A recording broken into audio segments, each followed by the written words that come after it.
Hello, ചെമ്മീൻ റോസ്റ്റിന് സവോള, ഇഞ്ചി, വെളുത്തുള്ളി, കറിവേപ്പില, പിന്നെ ചെമ്മീൻ, പിന്നെ കുരുമുളക്,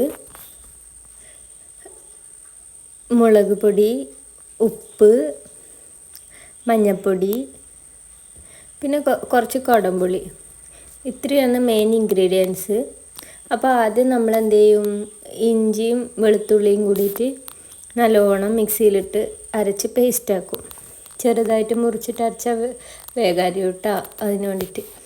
എന്നിട്ട് നമ്മൾ ആദ്യം ചെമ്മീൻ വേവിക്കാൻ വേണ്ടിയിട്ടുള്ള മിക്സ് തയ്യാറാക്കാൻ പോവാണ്. അതിന് മുളക് പൊടി, മഞ്ഞൾപ്പൊടി, ഉപ്പ്, പിന്നെ നമ്മളെ കുരുമുളക് പൊടി കുറച്ച് മതി കേട്ടോ. മുളക് പൊടിയാണ് കൂടുതൽ നല്ലത് ഈ ചെമ്മീൻ റോസ്റ്റിനൊക്കെ.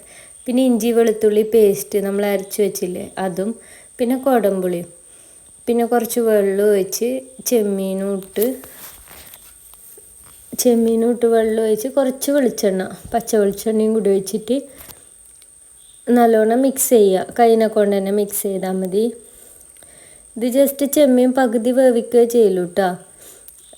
എന്നിട്ട് നമ്മൾ ആ ഇഞ്ചി വെളുത്തുള്ളി ആക്കിയ പേസ്റ്റിൽ തന്നെ വെള്ളം ഒഴിച്ചിട്ട് അതന്നേരം അതിൻ്റെ എല്ലാം കിട്ടുമല്ലോ, ആ മിക്സിൽ തന്നെ ആക്കും. എന്നിട്ട് അത് കഴിഞ്ഞിട്ടാണ് നമ്മളെ മെയിൻ പരിപാടി. പാൻ ചൂടാക്കിയിട്ട് അതിൽ ചൂടായ ശേഷം വെളിച്ചെണ്ണ വെച്ച് സവോള ഇട്ടിട്ട് വഴറ്റുക. നല്ലോണം വഴറ്റണം കേട്ടോ. ഇത് ചെമ്മീൻ നല്ലോണം വെന്തിട്ടുണ്ട്. അപ്പോൾ അത് പകുതി വേവിച്ച് വെച്ചതാണ്, അത് ഓഫ് ചെയ്തിട്ട് ഇപ്പം ഇവിടെ നമ്മൾ ഇഞ്ചി വെളുത്തുള്ളി പേസ്റ്റ് ഇട്ടു. സവോള വെന്തതിന് ശേഷം ഇത് നല്ലോണം വഴറ്റിയെടുക്കുന്നുണ്ട്. ഇഞ്ചി വെളുത്തുള്ളിയൊക്കെ പച്ചമണമൊക്കെ മാറിയതിന് ശേഷം നമ്മൾ പൊടികളിട്ടു. മഞ്ഞൾപ്പൊടി, ഉപ്പ്, പിന്നെ ഇതാ പറങ്കിപ്പൊടി അല്ല മുളക് പൊടി, പിന്നെ കുറച്ച് കുരുമുളക് പൊടി, പിന്നെന്താ ഇതിട്ടിട്ട് നല്ലോണം വഴറ്റുക. അധികം ഇൻഗ്രീഡിയൻസ് ഒന്നും വേണ്ടാന്നില്ല. ഇതാ ചെമ്മീൻ റോസ്റ്റിൻ്റെ ഇട്ടത് നല്ല ടേസ്റ്റായിട്ട് ആക്കി നോക്കിയാലേ അറിയുള്ളൂ. ആ പച്ചമണമൊക്കെ മാറി പൊടികളൊക്കെ. അതിനുശേഷം നമ്മൾ വേവിച്ച് വെച്ച ചെമ്മീനുണ്ടല്ലോ അതെടുത്തിട്ടു.